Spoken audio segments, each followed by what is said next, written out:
Buenos días o buenas tardes o buenas noches. No sé qué horario tengas tú en este momento, pero bienvenido a mi canal. ¿Qué vamos a hacer hoy? Lo mismo que hacemos todas las semanas, estudiar la Biblia. Por eso te invito a que te pongas cómodo o si quieres en una carrita, ve por tu bebida preferida mientras yo comparto las diapositivas. En todo caso, quita cualquier distractor que pueda haber a tu alrededor para que dispongas todo tu corazón, tu mente, para que el Espíritu Santo nos guíe en el estudio de hoy.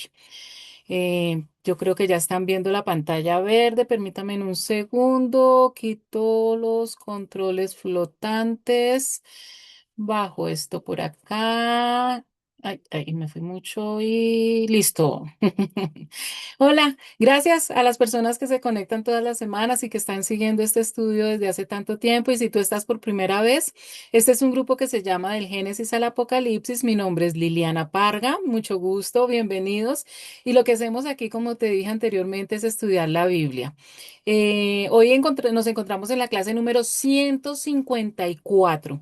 Si tú quieres escuchar las 153 clases anteriores, es muy fácil. Entras a YouTube, pones Liliana Parga, ahí encuentras un icono con unas flores rojas, le haces clic, por favor te suscribes y en la sección de videos vas a encontrar todas las clases. Cualquier pregunta, comentario o sugerencia también la puedes hacer en el email lilipargas@yahoo.com. ¿Qué vas a encontrar en estas 154 clases? Todo el estudio del Nuevo Testamento. Y en este momento estamos estudiando los libros del Antiguo Testamento. Ya puedes encontrar Génesis y estamos en el segundo libro de la Biblia, que es Éxodo, que pertenece a la primera sección, que es la sección de la ley. Siempre me gusta recordar los puntos claves que vimos la clase anterior para que las personas que vienen siguiendo desde la semana pasada recuerden en qué estamos y empaten la historia pasada con la historia nueva y las personas que entran por primera vez para ponerlas en contexto. Estamos haciendo un estudio de Éxodo capítulo 20 y ustedes saben, o los que no saben, les cuento que son las instrucciones de Dios que le ha dado al pueblo de Israel después de haberlos liberado de más de 400 años de esclavitud en Egipto. Son el decálogo, los 10 mandamientos que siguen vigentes para hoy, para hasta el día de hoy, y 603 mandamientos más o instrucciones que tienen que ver con el comportamiento en la sociedad, con leyes religiosas y que también podemos sacar grandes enseñanzas para el día de hoy. Lo que habíamos visto es que Dios estableció una serie de leyes, sobre todo en este principio para proteger la dignidad y los derechos humanos básicos en el contexto económico que se estaba viviendo en ese momento, que era un contexto de servidumbre, es decir, que existía la esclavitud. Y lo que Dios quería era no en el momento abolir eso, Dios lógicamente no estaba de acuerdo con eso, pero sí a la nación de Israel darle una serie de instrucciones, porque recuerden que cuando Dios escoge a la nación de Israel, dice es una nación santa y santo sí que significa apartado, es decir, diferente a las demás naciones. Y quería Dios que Israel fuera un ejemplo para que las demás naciones siguieran las instrucciones que Dios les estaba dando a ellos y empezó por dar una serie de leyes para darle dignidad a este flagelo económico que era la costumbre en la época, que era la servidumbre o la esclavitud. ¿En qué se enfocó Dios? Primero, limitó el tiempo. Un siervo hebreo o un esclavo hebreo debía trabajar máximo 6 años para pagar una deuda, que era la razón por la mayoría de las veces por lo cual existía la esclavitud. Pero al séptimo año quedaba libre sin pagar nada, quedaba la deuda saldada. También puso leyes que tuvieran que ver con la situación familiar. Si un siervo era esclavo siendo soltero, cuando pasaran los 6 años, pues salía soltero. Pero si llegaba casado, cuando se le cumplían los 6 años, en donde ya pagaba todas las deudas, quedaba libre junto con su esposa y sus hijos. Pero si el esclavo llegaba soltero y en el transcurso del tiempo que duraba esclavo se casaba y tenía hijos, cuando se le cumpliera el tiempo, él salía solo. La esposa y los hijos seguían siendo propiedad del amo y el siervo pues se podía ir solo. Por eso Dios creó otra ley que se conocía como el servicio voluntario permanente. Si el siervo declaraba amar a su amo, no quería por muchos motivos salir afuera, o lo más lógico, no dejar a su familia, a su esposa y a sus hijos, entonces era llevado ante los jueces donde el amo le horadaba la oreja, o sea, le hacía un piercing en la oreja y se convertía como un siervo perpetuo. Y también habían unos derechos de las mujeres siervas, porque recuerdan ustedes que, pues, Las mujeres prácticamente no tenían derecho a nada, entonces una hija vendida como sierva no salía automáticamente al séptimo año. Pero entonces Dios dice, para también favorecer a las mujeres, si se cumplían 6 años de trabajo y la mujer era tomada por esposa, por el amo o por uno de sus hijos, automáticamente dejaba su título de esclava y se convertía en hija o en esposa o en nuera con todos los derechos correspondientes. Si el amo o el hijo no cumplían con esos derechos conyugales, ella quedaba libre sin tener que pagar el rescate. Entonces, como ustedes se dan cuenta, hay unos beneficios que otras naciones paganas pues no tenían en cuenta para sus esclavos. También veíamos cómo Dios establece la pena de muerte para quien mate a otra persona intencionalmente.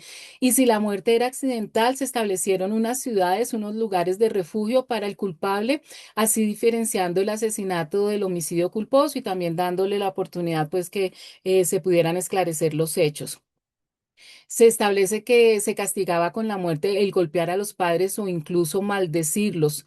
Y también prohibió severamente el secuestro, el tráfico de personas, castigando con la muerte a quien robara a una persona para venderla o tenerla como esclava. Y comentábamos hace 8 días que si verdaderamente la nación de Israel hubiera cumplido desde un principio con todas estas leyes y las hubiera transmitido a las demás naciones, pues hoy en día nosotros no estuviéramos sufriendo con ese flagelo tan terrible que tenemos en todos los países del secuestro, de los asesinatos, de las venganzas, que definitivamente cuando Dios puso esa pena, que era la pena de muerte, pues se hubiera acabado de raíz con toda esta maldad. También veíamos hace 8 días cómo Dios establece la responsabilidad civil de cubrir gastos médicos y la pérdida de ingresos, es decir, lo que conocemos hoy como el lucro cesante. Eh, Permítame un momentico y ahora sí, como el lucro cesante por lesiones personales. Muchas veces pensamos que todas estas leyes vienen de los romanos, de los griegos, pero miren que es el mismo Dios en la palabra, en su palabra, en la Biblia, quien estableció todas estas leyes civiles y de convivencia. Se aplica la ley del talión, Dios da las instrucciones del ojo por ojo, si había daños permanentes, buscando una justicia proporcional y no desmedida. Hasta que Dios da esa instrucción, pues realmente las personas se vengaban más allá de la ofensa que habían recibido. Y lo que Dios quiere cuando recuerda la ley del talión es que la justicia no debía ser más allá de la ofensa, que debería ser proporcional y no de manera desmedida. Este pasaje forma parte de lo que se conoce como el libro del pacto en el Antiguo Testamento, que fue diseñado precisamente para fomentar la justicia y la misericordia en la sociedad israelita. Y vuelvo y lo repito, para que ellos fueran ejemplo para las demás sociedades. También se detalla leyes sobre la responsabilidad civil y penal cuando un buey u otro animal doméstico mataba a una persona, destacando la santidad de la vida humana y la responsabilidad del dueño y establece una serie de principios de justicia de quien causara daño, incluso por descuido, que no fuera intencionalmente, sino, por ejemplo, como dejar un pozo abierto y que en ese caso, así no fuera de manera de aposta, indemnizar al dueño original por el daño ocasionado. Este pasaje también, lo que veíamos hace 8 días, subrayaba la importancia de la justicia, la honestidad y la rendición de cuentas en la sociedad. La ley lo que quería era buscar proteger la propiedad privada. Es decir, pues haciendo una justicia al restituir lo robado y también mantener la confianza entre vecinos al manejar la negligencia y la custodia de bienes, que todos cuidáramos cómo nos comportábamos para no hacer daño con nuestro mal comportamiento a los vecinos. También detalló leyes sobre la responsabilidad civil y la restitución de bienes confiados a otros cuando se hablan de depósitos o alquilados, que así como se tomaba el bien, tenía que devolverse en perfectas condiciones. Y leyes que tenían que ver con la responsabilidad sexual, la pureza sexual, la prohibición de la hechicería, la prohibición de la bestialidad, relaciones sexuales con animales, la prohibición de la idolatría que constantemente desde los 10 mandamientos, pues Dios nos ha estado advirtiendo sobre esto, la protección a los extranjeros, recordándole a Israel que ellos también habían sido extranjeros en Egipto, y la protección a viudas y a huérfanos, recalcando Dios que si una viuda o un huérfano le pedía a él ayuda por algún maltrato, Dios iba a dejar huérfanos y viuda a los hijos y a la esposa del agresor. Dios establece leyes civiles y éticas enfocadas en la justicia social, enfocadas en la compasión hacia los vulnerables y sobre todo el respeto a la autoridad divina, pero también a la autoridad terrenal. Y los versículos que vimos hace 8 días prohibían la usura, es decir, protegían la dignidad de los más pobres y ordenaba el respeto a los líderes. Se instruye entonces a no maldecir a Dios, lógicamente, que también está dentro del decálogo, pero tampoco insultar a los gobernantes del pueblo. Ya nosotros sabemos también que antes nos instan a que oremos por los líderes y establece un orden de respeto a la autoridad, tanto divina como civil, que a veces eso nos parece muy difícil de hacer, ¿no es cierto? También vimos cómo se establecieron normas de consagración a Dios y pureza ritual para el pueblo de Israel. Entonces, todas estas leyes, es leyes de la sociedad, de la propiedad y leyes también en cuanto a todo lo que tiene que ver con la religión, con los rituales religiosos. Los versículos mandaban entregar las primicias de las cosechas y de los ganados, reconociendo a Dios como proveedor. Entonces Dios decía, por favor, no se les olvide, recuerden que la primera cosecha y las primeras crías del ganado deben consagrarlos a Dios. Estos versículos, este mandato lo que enseñaba era primero gratitud. Cuando entregas lo primero, le estás dando gracias a Dios por la provisión. Segundo, confianza, reconociendo a Dios como dueño y que tiene el control de todo. Y también santidad, cuando vivimos de manera diferente de las demás personas, honrando con nuestros bienes a Dios. Y aquí, chicos, entonces continuamos con tema nuevo. Permítame, estoy un poquito molesta de la garganta. Entonces, perdón, voy a tomar agüita seguido. Entonces, seguimos. Vamos para Éxodo capítulo 23, versículos del 1 al 5 que dice. No divulgues informes falsos, no te hagas cómplice del malvado ni apoyes los testimonios del violento. No imites la maldad de las mayorías, no te dejes llevar por la mayoría en un proceso legal. No perviertas la justicia tomando partido con la mayoría. No seas parcial con el pobre en sus demandas legales. Si encuentras un toro o un asno perdido, devuélvelo, aunque sea de tu enemigo. Si ves un asno caído bajo el peso de su carga, no lo dejes así, ayúdalo, aunque sea de tu enemigo. Y aquí vemos una serie de instrucciones que abarcan absolutamente todas las áreas. Se establecen leyes divinas fundamentadas en que en la justicia, la integridad judicial y la equidad social. Entonces, Dios le está ordenando a los israelitas lo que también nos había dicho en los 10 mandamientos. Primero, no difundir falsos rumores, no hablar mentiras de los demás. No aliarse con los malvados. Estos ya son instrucciones adicionales muy importantes y aunque fueron dadas hace tanto tiempo, las tenemos que tener en cuenta el día de hoy porque precisamente por no cumplir estas leyes es que tenemos las sociedades en las que vivimos hoy en día que están totalmente corruptas y donde es tan difícil tener calidad de vida. No seguir a la multitud para hacer el mal. A diferencia de lo que creen muchas personas que piensan que entre más gente haga o piense o diga algo, eso es lo correcto. Lo que hace el pueblo es la ley de Dios, eso es totalmente antibíblico. Hemos visto, por ejemplos en la Biblia, que por el contrario, la mayoría de las veces las grandes multitudes están equivocadas. Y también da instrucciones sobre no pervertir el derecho del pobre, es decir, hacerle justicia al pobre y infortunadamente también eso en las sociedades actuales no lo vemos, ¿no? Si tienes plata, pues puedes salirte con la tuya.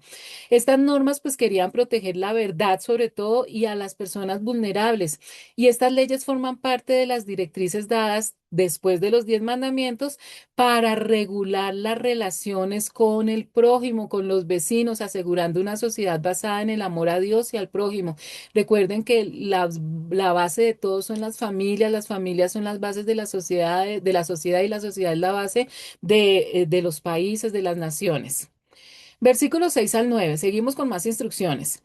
No tuerzas la justicia contra los pobres de tu pueblo en sus demandas legales. Mantente al margen de cuestiones fraudulentas. No quites la vida al que es inocente y honrado, porque yo no absuelvo al malvado. No aceptes soborno porque nubla la vista y tuerce las palabras de los justos. No opriman al extranjero, pues ya lo han experimentado en carne propia. Ustedes mismos fueron extranjeros en Egipto. Hay instrucciones o hay leyes que parecen repetitivas, pero es Dios reiterando la importancia de esas instrucciones. Se están estableciendo leyes fundamentales de justicia social y de rectitud. Por eso Dios está ordenando. Protege los derechos de los pobres y de los extranjeros. Evita dar testimonios falsos y prohibido el soborno, las coimas, el pagar plata para recibir favores. Dios exige integridad legal advirtiendo que la injusticia pervierte la verdad y que Él mismo defenderá a los indefensos. Por eso es que nosotros debemos estar tranquilos cuando a veces decimos que los malvados se salen con las suyas. Aparentemente pareciera que ganan porque los vemos que roban, que son corruptos, que le quitan a los más pobres y como que ellos vivieran vidas felices y plenas. Eso no es verdad. Ellos nunca viven vidas felices. Ustedes conocen más de un caso de gente corrupta que se hace rica con dineros sangrientos y siempre terminan muy mal. Pero si acaso la justicia humana no logra castigarlos, ténganlo por seguro que la justicia divina les va a llegar. Y esa es más dura que cualquier justicia humana. Este pasaje subraya que la adoración a Dios es inseparable de la justicia ética y el trato digno al prójimo, especialmente a los más desvalidos. Los más pobres, los más desvalidos, tienen al mejor juez y al mejor abogado. Versículos 10 al 13. Y esto me encanta, estas leyes, porque muchas personas no tienen ni idea que Dios estableció estas leyes teniendo en cuenta absolutamente todas las áreas de nuestra vida. Dice, 6 años sembrarás tus campos y recogerás tus cosechas, pero el séptimo año no cultivarás la tierra. Déjala descansar para que la gente pobre del pueblo obtenga de ella su alimento y para que los animales del campo se coman lo que la gente deje. Haz lo mismo con tus viñas y con tus olivares. 6 días trabajarás, pero el día séptimo descansarán tus bueyes y tus asnos y recobrarán sus fuerzas los esclavos nacidos en casa y los extranjeros. Cumplan con todo lo que le he ordenado. No invoquen los nombres de otros dioses, jamás los pronuncien. Aquí también coge varios temas, ¿no? Primero, detalla leyes sobre el año sabático para la tierra, fuera de lo que ya nos había enseñado el descanso semanal del Shabbat, enfocándose en la justicia social, en la ecología y la confianza en Dios, porque estos versículos lo que están promoviendo es un equilibrio entre el trabajo y el descanso. Y también aquí interviene la generosidad, cuando Dios está diciendo, mire, la tierra tiene que tener un tiempo de descanso. Está también bajo el cuidado divino y por eso es esta instrucción, lo que conocemos como el año sabático. Y la instrucción es esta, clarísima. 6 años cultiva la tierra, 6 años seguidos. Siembra lo que vayas a sembrar, la cultivas durante 6 años seguidos. Pero el séptimo año la tierra debe descansar. Fíjense que es la misma instrucción que nos da a los seres humanos, pero en la semana de que 6 días trabajamos y el séptimo día descansamos. Lo mismo hace con la tierra el Señor. Y el Señor va más allá y dice, primero, tienen que confiar en mí que el sexto año yo les voy a dar una cosecha doble por ese año que van a dejar de cultivar. O sea, no se preocupen por la provisión.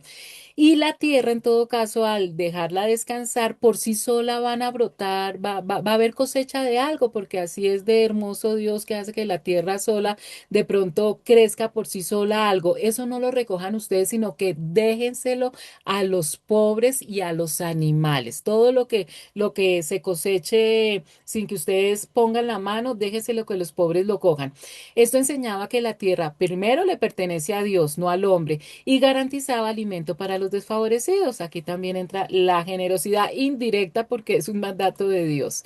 Versículos 14 al 19. 3 veces al año harás fiesta en mi honor. La fiesta de los panes sin levadura la celebrarás en el mes de Abib, que es la fecha establecida. Fue en ese mes cuando ustedes salieron de Egipto. De acuerdo con mis instrucciones, 7 días comerán pan sin levadura. Nadie se presentará ante mí con las manos vacías. La fiesta de la cosecha la celebrarás cuando recojas las primicias de tus siembras. La fiesta de recolección de fin de año la celebrarás cuando recojas tus cosechas. 3 veces al año todo varón se presentará ante mí, su Señor y Dios. No mezcles con levadura la sangre del sacrificio que me ofrezcas. No guardes para la mañana siguiente la grasa que me ofreces en las fiestas. Llevarás a la casa del Señor tu Dios lo mejor de tus primicias. No cocerás ningún cabrito en la leche de su madre. Entonces, nosotros ya sabemos que Dios había establecido 7 fiestas dedicadas totalmente a Él, las 7 fiestas de Dios. Pero de esas 7 fiestas, 3 fiestas son más especiales en donde obligatoriamente los hombres de la casa tenían que ir a Jerusalén al templo. De las 7 que todas sabían que dedicárselas a Dios, 3 de ellas obligaba a que se visitara el templo en Jerusalén. Entonces, se establecen estas 3 fiestas anuales obligatorias. ¿Cuáles son? Los panes sin levadura, la fiesta de la siega, también conocida como la fiesta de las semanas, y la fiesta de la cosecha o de los tabernáculos, donde los varones de Israel debían presentarse ante Dios. Las mujeres también podían ir y los niños, lo que pasa es que a veces no iban porque era un viaje largo, dispendioso, entonces pues la mayoría de la gente que iba eran los varones. Estas celebraciones consagraban el calendario agrícola a Dios, marcando la gratitud por la provisión y diferenciando el culto hebreo de otras culturas. Estos versículos establecen también un calendario festivo en agradecimiento a Dios por el fruto de la tierra y la liberación histórica, marcando la identidad del pueblo de Israel. Lo que Dios quería era que con estos actos religiosos, porque era ir al templo y hacer unos rituales religiosos, el corazón de los israelitas se volviera grato, que se volvieran agradecidos con Dios, reconociendo que Dios era el dueño de la tierra, que tenía el control sobre la tierra, sobre el clima y que gracias a él iba a haber provisión y que todas las naciones a su alrededor, al ver ese corazón de agradecimiento a Dios y ver que Dios les daba esa provisión, pues los imitara. Era algo muy bonito lo que Dios quería y que el pueblo de Israel hiciera como ejemplo para que todo el mundo en un momento dado estuviera también haciendo lo mismo y recibiera esas bendiciones de Dios. Pero pues como ustedes saben, desafortunadamente, Israel no cumplió con eso de ser ejemplo y testimonio. Entonces, la fiesta de los panes sin levadura conmemoraba o se recordaba la salida de Egipto. Recuerdan que ellos tenían en esa última noche esclavos en Egipto, comían pan sin levadura, pero tenían que por 7 días en el primer mes, en el mes de Abid, seguir comiendo ese pan sin levadura, recordando la prisa con que salieron de Egipto. La otra fiesta era la fiesta de las ciegas o fiesta de las semanas. Celebraban las primicias de las labores, reconociendo a Dios como el proveedor de la primera cosecha del año. Entonces, esa primera cosecha que recogían, lo mejor de esa cosecha lo ofrecían a Dios. Y la otra fiesta era la fiesta de las cosechas o de los tabernáculos, en donde se celebraba al final del año recoger los frutos, agradeciendo por la provisión final de los cultivos. Es decir, se le agradecía a Dios por la primera cosecha y por la última cosecha. Versículos 20 al 23. Date cuenta, Israel, que yo envío mi ángel delante de ti para que te proteja en el camino y te lleve al lugar que te he preparado. Préstale atención y obedécelo. No te rebeles contra él porque va en representación mía y no perdonará tu rebelión. Si lo obedeces y cumples con todas mis instrucciones, seré enemigo de tus enemigos y me opondré a quienes se te opongan. Mi ángel te guiará y te introducirá en la tierra de estos pueblos que voy a exterminar, tierra de amorreos, hititas, fereceos, cananeos, heveos y jebuseos. Dios promete a la nación de Israel. Recuerden que en este momento ellos acaban de salir de Egipto, han pasado unos 3 meses, llegaron al monte Sinaí, todo el pueblo está acampando al pie de la montaña. Moisés sube a hablar con Dios, le da todas esas instrucciones, Moisés baja para contarle esas instrucciones a todo el pueblo de Israel. y todavía les falta un recorrido para llegar a la tierra prometida, a la tierra de Canaán, que tampoco era mucho, eran unos 8 o 12 días. Pero Dios les promete que va a enviar un ángel delante de ellos para custodiarlos en el camino y asegurar su entrada al lugar preparado. Muchos intérpretes consideran que este ángel no es un mensajero común y corriente, sino una manifestación de la presencia de Dios mismo, lo que se conoce como el ángel de Jehová, que ustedes saben que es una cristofanía, una aparición del Señor Jesucristo. Entonces se les ordena ser reverentes y obedecer la voz de ese ángel de Jesús sin rebelarse, ya que éste tiene la autoridad de Dios para perdonar y para castigar. Siempre Dios enseñándoles, si me obedecen van a recibir bendiciones, si me desobedecen van a recibir maldiciones, recibir castigos. Este pasaje es una nota de aliento en medio de las leyes, asegurando que Dios no solo da instrucciones, sino que acompaña personalmente a su pueblo en el viaje. A nadie le gusta recibir mandatos, ni instrucciones, ni leyes, porque siempre tendemos a comparar el comportamiento de Dios con el comportamiento de los seres humanos, pero tengan la seguridad que toda reglamento que Dios pone, toda instrucción, toda ley que Dios da es por nuestro propio bien. Es el Señor protegiéndonos o llevándonos por un camino para que cuando obedezcamos recibamos bendiciones. Eso es lo que Dios quiere para nosotros, que recibamos bendiciones. Versículos 24 al 27. No te postres ante los dioses de esos pueblos, no les rindas culto ni imites sus prácticas. Más bien, derriba sus ídolos y haz pedazos sus piedras sagradas. Adora al Señor tu Dios y Él bendecirá tu pan y tu agua. Yo apartaré de ustedes toda enfermedad. En tu país ninguna mujer abortará ni será estéril. Yo te concederé larga vida. En toda nación donde pongas el pie, haré que tus enemigos te tengan miedo, se turben y huyan de ti. Israel no debía inclinarse ante los dioses de las naciones cananeas, ni servirlos, ni imitar sus costumbres. Dios sabía lo difícil que iba a ser para Israel quitarse ese lastre idolátrico que traían desde Egipto después de tantos años de estar el pueblo en esa cultura pagana y de estar rodeados de idolatría. Y fuera de eso, iban a llegar a un sitio también rodeados de vecinos, de naciones vecinas que también practicaban la idolatría. Por eso Dios les ordena que apenas llegaran allá, destruyeran sus imágenes y sus estatuas para evitar contaminarse espiritualmente.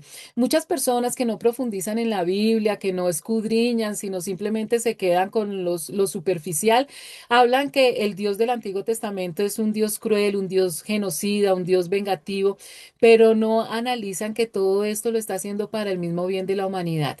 Si yo te invitara a Chernobyl, espero que sepan que es Chernobyl, y ustedes fueran y cogieran un souvenir, una piedra o cualquier objeto que estuviera en Chernobyl, ¿se lo llevarían ustedes a su casa de recuerdo? Lógicamente que no, porque para los que no saben, Chernobyl es donde estaba esa planta que estalló y hubo esa contaminación nuclear tan impresionante, murieron muchísimas personas en el momento de estallar y después con la radiación. Todo, absolutamente todo lo que quedó allí quedó contaminado de radiación. Si tú te lo llevas a tu casa, vas a llevar la muerte a tu casa. Exactamente lo mismo pasaba con estas naciones. Estas eran naciones totalmente demoníacas, que seguían dioses falsos, que tenían unas prácticas rituales totalmente malvadas, promovían rituales sexuales e inmorales, asesinatos de bebés. En fin, una cantidad de cosas horribles. Dios ya les había dado la oportunidad de que se arrepintieran y de que siguieran al Dios verdadero 400 años, todo el tiempo que la nación de Israel estuvo en Egipto y que nuevamente todas estas naciones paganas vivieron en la tierra de Canaán. Fue la oportunidad que Dios les dio para que ellos se arrepintieran y no lo hicieron. Por eso necesitaban ser erradicados de raíz. Al servir solo al Señor, Dios promete, que era también una bendición para ellos si se arrepentían, que bendeciría su pan y su agua, es decir, garantizaría la provisión, quitaría enfermedades, garantizaría la fertilidad, ninguna estéril o abortos y prolongaría sus vidas. ¿Qué más queremos nosotros? Salud, dinero y amor es lo que Dios estaba prometiendo por obedecerlo.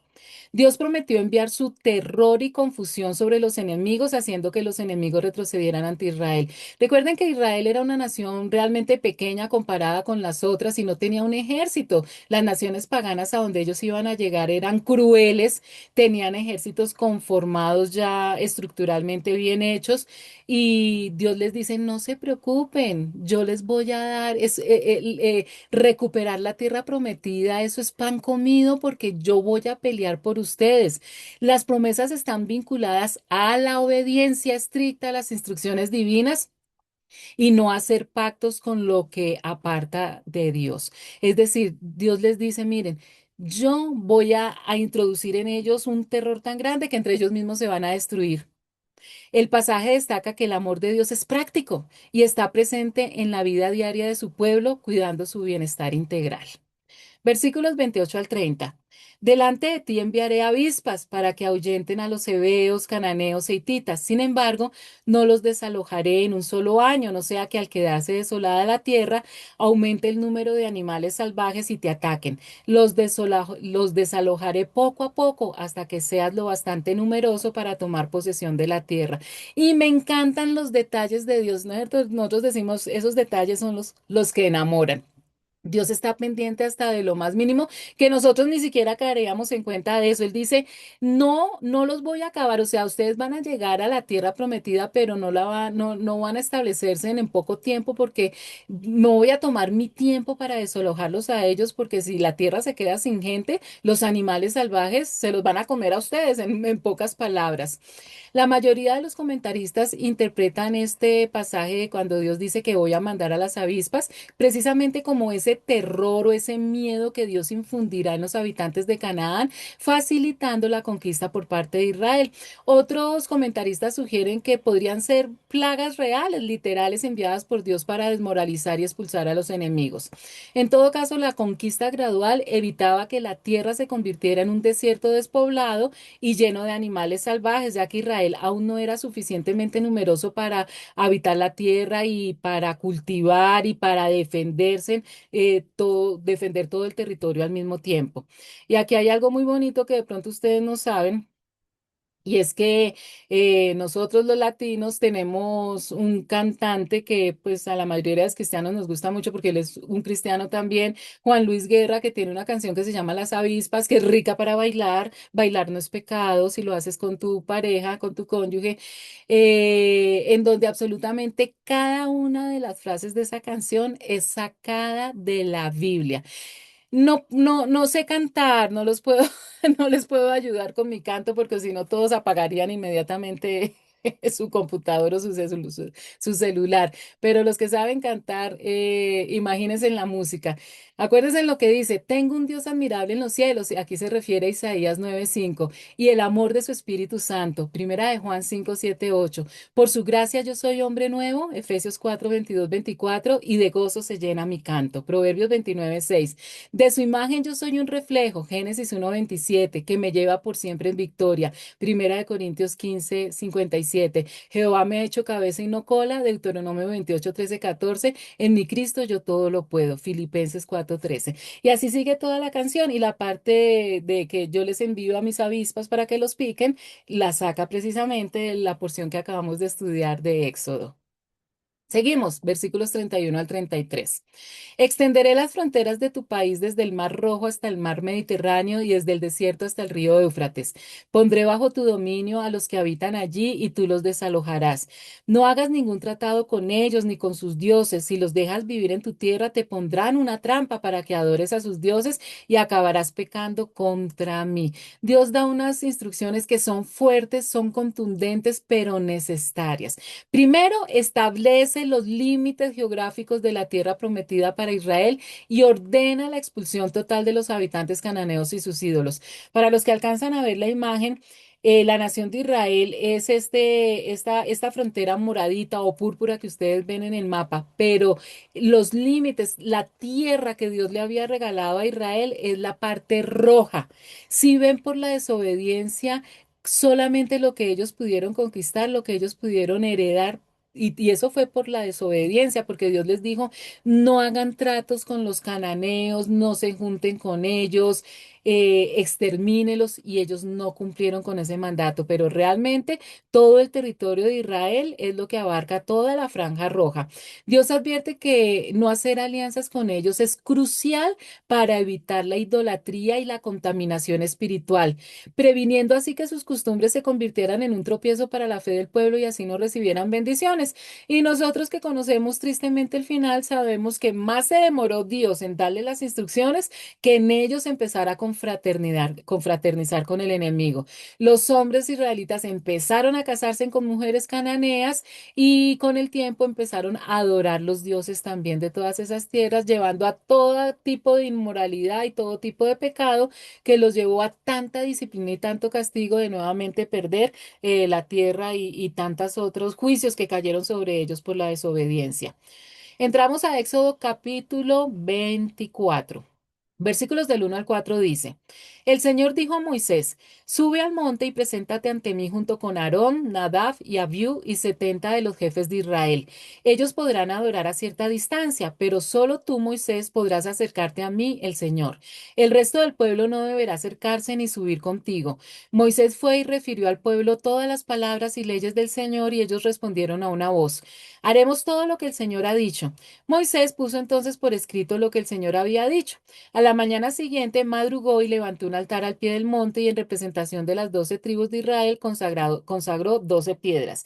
Miren que en esta ocasión no sube Moisés solo, sino que Dios llama a Moisés, a Aarón, al hermano de Moisés, a Nadab y a Abiú y a 70 ancianos a subir al monte. Si no recuerdan, Nadab y Abiú eran los dos hijos mayores de Aarón y sobrinos de Moisés, que fueron consagrados como los primeros sacerdotes de Israel junto con su padre Aarón y que después vamos a ver más adelante en la historia que también terminaron muy mal por la desobediencia. Sin embargo, pues en este momento todavía no se sabe eso.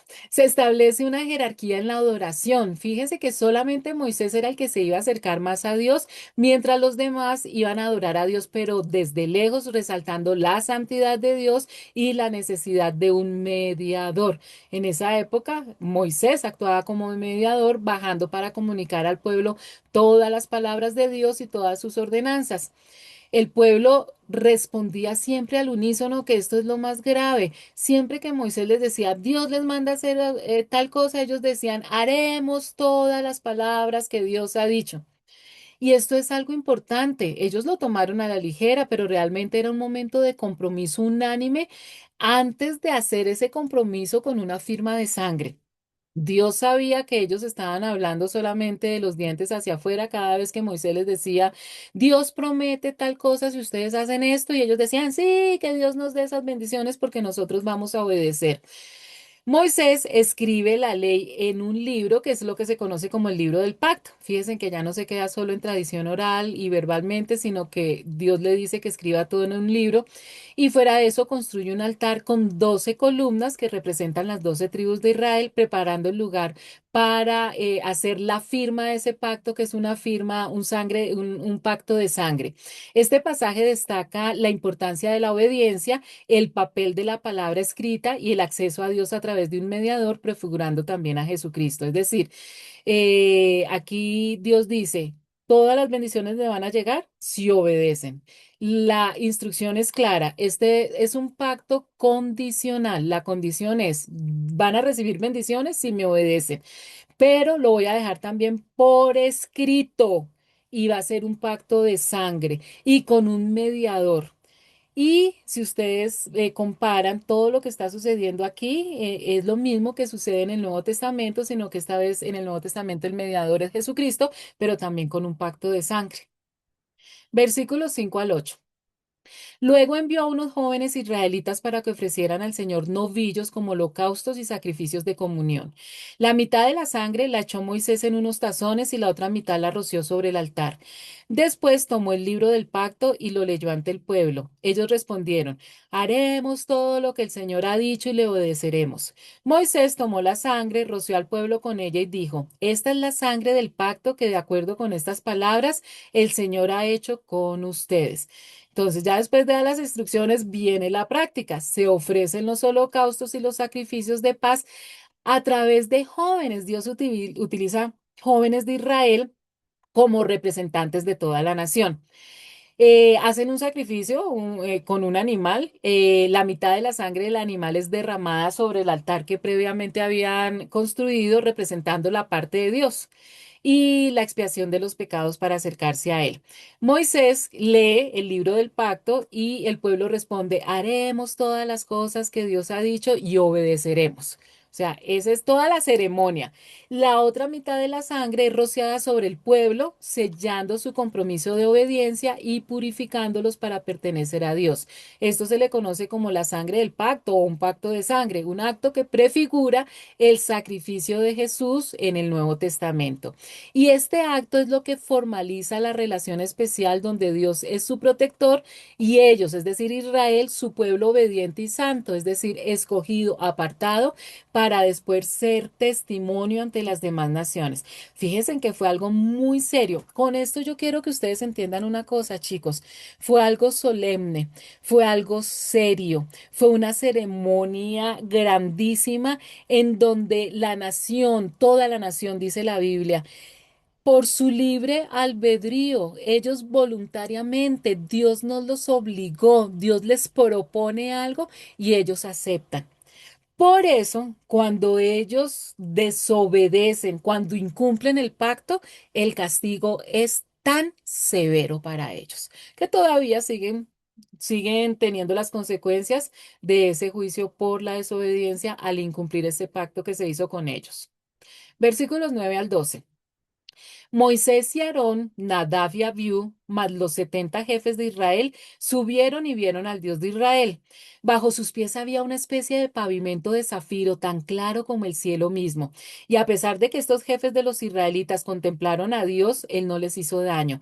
Así que comieron y bebieron juntos. El Señor dijo a Moisés, sube a encontrarte conmigo en el monte y quédate allí. Voy a darte las tablas de piedra con la ley y los mandamientos que he escrito para guiarlos en la vida. Fíjense que toda esta ceremonia que ellos hicieron es como si actualmente yo quisiera vender un apartamento y yo como vendedor y la otra persona como comprador nos vamos a la notaría. Allá se redacta un documento, el notario firma y se ponen los sellos, exactamente igual. Y entonces después nos vamos a celebrar. Ellos se fueron a celebrar. Dice que los líderes vieron una representación de la presencia divina. Fíjense aquí cómo Dios permite, hay como una unión del mundo natural y del mundo sobrenatural. Dios permite que no solamente Moisés, que ya había tenido contacto con ese mundo sobrenatural, ese mundo espiritual donde habita Dios, ahora permite que el hermano y los sobrinos y los 70 ancianos, que eran 70 líderes, también reciban un poco de esa porción del mundo sobrenatural y dice que es tan hermoso que el piso parecía como de zafiro. Y a pesar de ellos tener comunión tan cercana a Dios y de tener contacto con ese mundo sobrenatural, Dios no les hizo daño.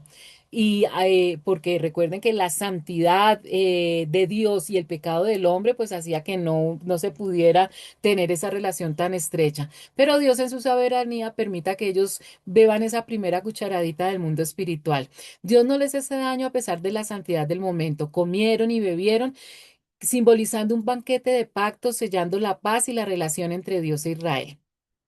Dios, sin embargo, ya después de que cenan y todo eso, llama a Moisés que suba más alto en la montaña para que reciba las tablas de piedra con la ley escrita, es decir, con los 10 mandamientos directamente de la mano de Dios, marcando la transición del pacto oral al escrito. Fíjense en que siempre las cosas se habían dicho, Dios les había dicho, y cuéntenles a sus descendientes, ¿no? Cuéntenles a sus hijos todo lo que Dios ha hecho. Aquí entonces Dios ya empieza a decir, no solamente cuénteles, la tradición oral sigue, sino ahora pongan por escrito todo, porque es que el ser humano es dado a cambiar las cosas y a olvidarse. A diferencia de los líderes que se quedaron a media altura, Moisés se interna en la nube de la gloria de Dios, destacando su papel único de mediador. Y quiero que esto también les quede claro, Moisés no hizo todo esto solo, tenía muchas personas a su alrededor que entendieron lo que estaba sucediendo. La mayor parte del pueblo estaba en la falda de la montaña, ellos no se dieron cuenta de lo que estaba pasando, de la firma, del pacto, de la cena, pero estaba Aarón, estaban los sobrinos y estaban 70 líderes, gente de peso que tenían palabra poderosa dentro del pueblo para que les creyeran. Versículos 13-18. Moisés subió al monte de Dios acompañado por su asistente Josué, pero dijo a los jefes, esperen aquí hasta que volvamos. Aarón y Hur se quedaron aquí con ustedes, se quedarán aquí con ustedes. Si alguno tiene un problema, que acuda a ellos. En cuanto Moisés subió, una nube cubrió el monte y la gloria del Señor se posó sobre el Sinaí. 6 días la nube cubrió el monte. Al séptimo día el Señor llamó a Moisés desde el interior de la nube. A los ojos de los israelitas, la gloria del Señor en la cumbre del monte parecía un fuego consumidor. Moisés se internó en la nube, subió al monte y allí permaneció 40 días y 40 noches. Fíjense que de los personajes que ya hemos nombrado se suman dos más. Josué, que es uno de los personajes más importantes porque recuerden que Josué es el que va a heredar el liderazgo de Moisés después cuando lleguen a la tierra de Canaán. Y tenemos a Ur, que ya lo conocíamos, que cuando Israel se tuvo que enfrentar con la primera batalla que ellos tuvieron que enfrentarse, en que cuando Moisés tenía los brazos en alto, ellos iban ganando la guerra y si los bajaban iban perdiendo. Recuerdan que Aarón y Ur fueron los que les estuvieron las manos a Aarón en la guerra contra los amalecitas.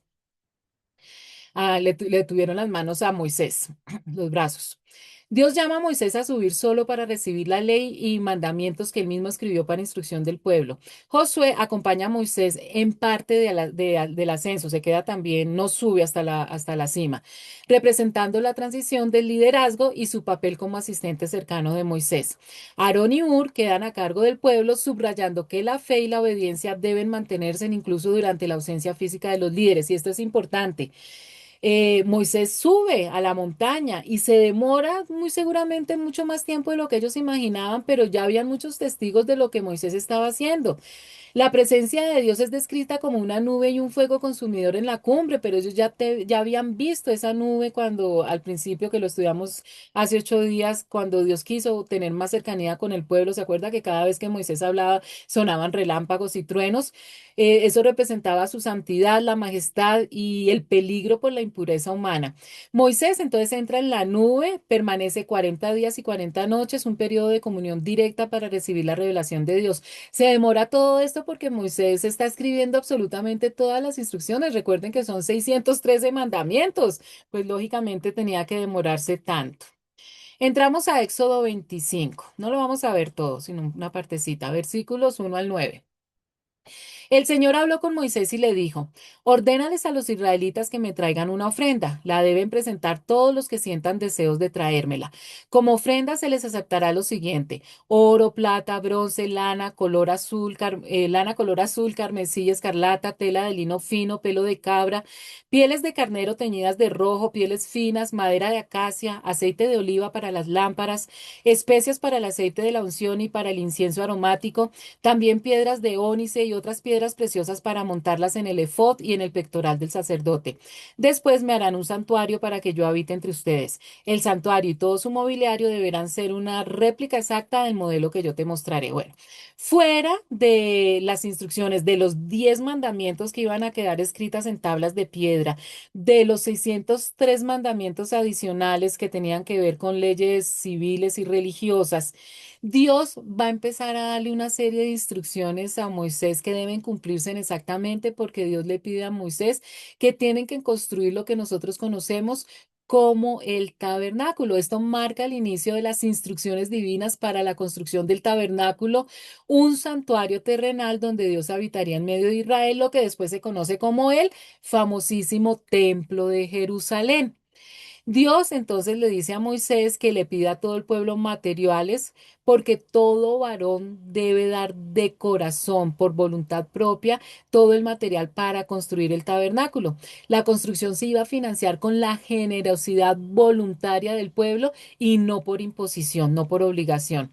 Y se mencionan 14 elementos, incluyendo metales preciosos como oro, plata, bronce, telas finísimas de colores como jacinto, púrpura, carmesí, lino fino, pieles y maderas y otras cosas con las que no solamente iban a construir el edificio, el tabernáculo, sino todos los instrumentos que se iban a utilizar en las ceremonias religiosas. Cada elemento simbolizaba la excelencia y el valor para la adoración.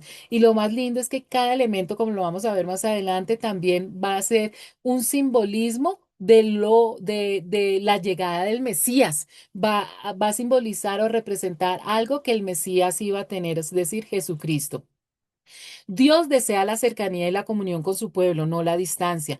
Moisés debe seguir el patrón exacto mostrado en el monte, lo que enfatiza que la adoración y el santuario se basan en la revelación de Dios y no en la creatividad humana. Dios le muestra un croquis, una maqueta, le da Dios a Moisés para que construyan el tabernáculo exactamente igual como Dios se lo había mostrado. El tabernáculo inicialmente, pues ellos todavía no lo saben, pero pues ellos van a estar 40 años dando vueltas en el desierto y van a tener escarpas para habitar. El tabernáculo también va a ser una carpa gigante de tal manera que la iban a poder armar y desarmar como un camping gigante de una manera muy práctica. Estaba formado por tres grandes partes, tenía tres partes. El tabernáculo estaba dividido en tres partes. La primera parte se conocía como el atrio, la segunda parte como el lugar santo y la tercera parte como el lugar santísimo. Hasta ahora les voy a dejar aquí porque cada sitio geográfico tiene unos elementos especiales y tiene algo también especial que hacer en los rituales religiosos. Entonces, para que ya se vayan familiarizando con el tabernáculo, lo que después va a ser el templo, que va a ser exactamente igual, pero ya en material, no en tela como el tabernáculo, está dividido en el atrio, el lugar santo y el lugar santísimo. Entonces empieza Dios a dar las instrucciones de los instrumentos y de los objetos que van a construir y que van a ir dentro del tabernáculo, dice Dios. Haz un arca de madera de acacia de 2 codos y medio de largo, 1 codo y medio de ancho y 1 codo y medio de alto. Por dentro y por fuera recúbrela de oro puro y ponle en su derredor una moldura de oro. Funde 4 anillos de oro para colocarlos en sus 4 patas, colocando 2 anillos en un lado y dos en el otro. Prepara luego unas varas de madera de acacia y recúbrelas de oro. Introduce las varas en los anillos que van a los costados del arca para transportarla. Deja las varas en los anillos del arca y no las saques de allí. Entonces pon dentro del arca las tablas del pacto que voy a entregarte. De todos los objetos que Dios le va a mandar a hacer a Moisés y al pueblo, este va a ser el más importante, el que se va a convertir en el objeto más santo, más poderoso y que definitivamente va a ser la columna vertebral del santuario, del templo. Se detalla la construcción del arca del pacto, también conocida como el arca del testimonio, que era una caja sagrada de madera de acacia, una madera muy especial, pero recubierta totalmente de oro, que simbolizaba la presencia de Dios, su trono y su pacto con Israel. Era el mueble principal del lugar santísimo de la tercera área del tabernáculo, diseñado para contener las tablas de la ley, representando la santidad de Dios y su ley en el centro de su pueblo. Entonces, este como era el objeto más santo y más poderoso, iba en el lugar más santo del templo, que era el lugar santísimo, por eso el nombre. Y dentro de esa arca, de ese cajón de madera recubierto de oro, acá nos dicen que van a estar las 10 tablas las 2 tablas con los 10 mandamientos. Después nos enteramos que también adentro van a meter ¿se acuerdan que cuando cayó maná, Dios le dijo al pueblo que recogieran una porción de maná? Entonces eso también va a ir guardado en el arca y después, y la vara que utilizó Moisés para hacer todo lo de las 10 plagas de Egipto. La combinación de madera de acacia, que es una madera súper duradera, y el oro puro, el oro representa divinidad, por eso absolutamente todos los objetos que van en el tabernáculo van a estar recubiertos, van a ser hechos de oro macizo o cosas que son hechas de madera van a estar recubiertas de oro porque representan la divinidad y eso también se ve mucho en el Apocalipsis, para los que ya estudiaron todo lo de escatología, que está a partir de la clase 93. Saben que también se habla mucho del oro porque representa divinidad. Y la madera con que está hecha el arca, la madera representa la humanidad. Entonces aquí están unidas la divinidad de Dios y la humanidad del hombre. El arca guardaría las tablas de los 10 mandamientos, subrayando que la presencia de Dios está unida a su palabra y a su ley. Dios le dice a Moisés que hagan el cajón, pero que le pongan anillos que sostuvieran unas varas para cargar el arca, para cargar el cajón, todo de madera recubierto de oro, permitiendo que la presencia de Dios acompañara a Israel en su viaje por el desierto. Entonces eso es para ponerlo. Dios da las instrucciones de la manera también correcta como cargar el arca. Más que un objeto sagrado, el arca funcionaba como el trono terrenal de Dios, indicando que él habitaba en medio de su pueblo. Sí es importante que ustedes entiendan que en el Antiguo Testamento estos objetos eran sagrados. Ya en el Nuevo Testamento ya los objetos no son sagrados, porque con el sacrificio de Jesucristo, pues ya todo eso, precisamente todo esto que Dios les hizo construir a los israelitas y todos estos rituales que ellos practicaron durante tantos años, eh, cuando Jesucristo vino con su sacrificio, puso final a todo eso. Ya el sacrificio máximo, el ritual máximo lo hizo Jesucristo y ya esto ya no, ya por eso hoy en día no se hace. El arca apunta directamente a Cristo, quien es la presencia divina, representado por el oro, encarnada en la humanidad, que es representada por la madera. Si ven que cada objeto que tiene el templo de Dios o el tabernáculo representa a Jesucristo. Y quien cumple la ley es únicamente Jesucristo quien da testimonio de todo esto. En el nuevo pacto, en el nuevo mandamiento, en el Nuevo Testamento, se entiende que la presencia de Dios habita dentro de los creyentes a través del Espíritu Santo, haciéndonos el templo de Dios. Por eso es que hoy día no necesitamos ese templo, porque nosotros mismos somos ese templo. Versículos 17 al 22. Hazle al arca una tapa de oro puro de 2 codos y medio de largo por 1 codo y medio de ancho, y para los dos extremos de la tapa del arca harás 2 querubines de oro trabajado a martillo. En cada uno de los extremos irá un querubín. Hazlos de modo que formen una sola pieza con la tapa del arca. Los querubines deberán tener las alas extendidas por encima de la tapa del arca y cubrirla con ellas. Quedarán el uno frente al otro mirando hacia la tapa del arca. Coloca la tapa encima del arca y pon dentro de ella las tablas del pacto que voy a entregarte. Yo me reuniré allí contigo en medio de los 2 querubines que están sobre el arca donde están las tablas del pacto. Desde la parte superior de la tapa del arca te daré todas las instrucciones que habrás de comunicarles a los israelitas. El propiciatorio estaba hecho de oro puro. El propiciatorio es la tapa de la caja que conocemos como el arca del pacto. Y medía 1 metro y 10 centímetros de largo por 65 centímetros de ancho. Y actuaba como tapa del arca, simbolizando el trono de la gracia de Dios. Esto representa la morada de Dios, es una representación. Dios es espíritu y pues ningún, como la misma Biblia dice, ninguna construcción lo puede contener, pero Dios quería acercarse al pueblo de una manera más física, más que fuera más palpable, donde la misericordia cubre el juicio y se revela su voluntad de una manera más que los seres humanos, los israelitas, pudieran ver con mayor claridad y no todo tan espiritual y sobrenatural. Y debió ser muy hermosa porque dice que la tapa tenía 2 querubines de oro labrados a martillo en los extremos con alas extendidas cubriendo el propiciatorio y rostros mirándose hacia abajo, hacia la tapa, representando la santidad y la gloria de Dios. No sabemos exactamente, por eso hay tantas representaciones de los ángeles, exactamente cómo los hicieron, pero más o menos aquí nos podemos llevar una idea. El propiciatorio es el lugar donde Dios se encontraba con Moisés y hablaba con él. Y esta tapa se conoce también como la tapa de la misericordia o el trono de gracia, donde la sangre de la expiación se rociaba, ocultando la ley, el testimonio que estaba dentro del arca y que condenaba el pecado. Después Dios explica entonces el ritual religioso que se debía hacer para que Dios perdonara los pecados.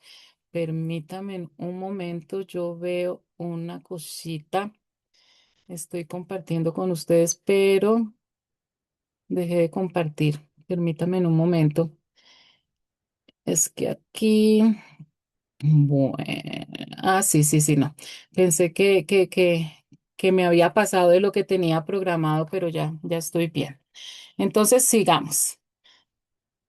Vamos entonces, esto ya lo vimos, lo de... Ah, no, no, mentiras, esto no lo hemos visto. Para allá vamos.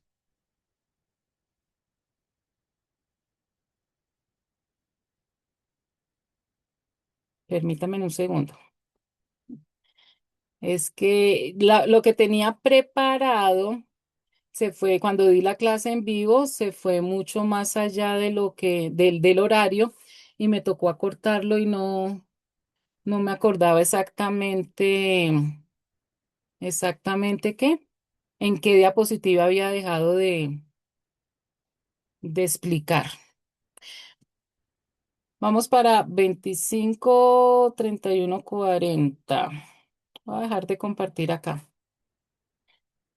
Voy a dejar de compartir acá y Voy a buscar exactamente. Bueno, chicos, aquí yo creo que se están tomando su cafecito, ¿no?